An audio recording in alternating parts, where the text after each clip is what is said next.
I can't even imagine what the suicide and homicide and just the rates of depression, and accidental deaths due to overdose are going to look like in the future. It's going to reach epidemic proportions. It's already, the statistics are already alarming, and yet nobody's sounding any alarm bells. Parents have to intervene. We have to stop giving our kids free access to social media and phones at young ages. They are not ready for it. Their minds cannot cope with the dopamine. They can only have it up to a certain hour, and you take it away. They're children. You can take the phone away. We've got to intervene as parents. But as companies, we now have to deal with the influx of kids that are coming into our companies with addiction. Watch, I see it all the time. Walk through any office. You'll see the older employees have their phones on the sides of their computers as they're working. You'll see the youngest employees have their phones face up in front of their keyboards between their arms as they're working. And this is how they work.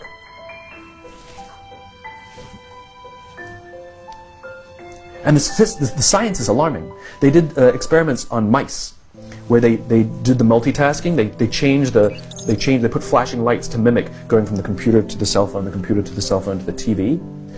The mice that were exposed to the changing lights, it took them 3 times longer to solve a maze than the mice that weren't, and the damage was permanent. There is a subconscious reaction to these devices when we use them, okay? What if I were to hold my phone while I'm talking to you? I'm not checking it, it's not buzzing, it's not beeping, I'm nothing, I'm just holding it. Do you feel at this moment that you are the most important thing to me right now? No, you do not. Because there is a subconscious reaction we have to the device. When it is out, it makes the people around us feel that they are less important.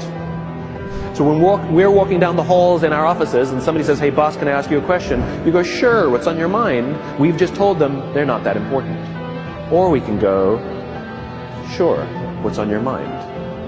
And if you don't have a pocket, find a shelf, put it on the shelf, come back and say, sure, what's on your mind? When we show up to a meeting, or a lunch, or a dinner, with our colleagues, our clients, or our friends, or our families, and we put the phone on the table, we have announced to everyone in the room that they are not that important to us. And by the way, putting the phone upside down is not more polite. My favorite one is when the meeting or at a lunch with someone, that the phone will ring and the caller ID will pop up and they will go, I'm not going to get it. Oh, so magnanimous! Oh, I'm lucky to eat with you today. Or they could just put the damn thing away. You can tell how addicted we are. When somebody pulls out their phone when you're with them, how uncomfortable does that make us feel? You're walking down the street with someone, they pull their phone out. We feel stupid, so what do? We pull our phones out. We're so addicted. Somebody goes to the bathroom when we're at dinner, and what do? We have to sit there by ourselves. God forbid we should look around the room for 5 minutes. We pull our phones out. Meetings. Awful.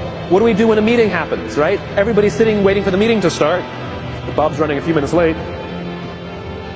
Bob's here? Okay, start the meeting. Do you know when relationships are built? All that in between time.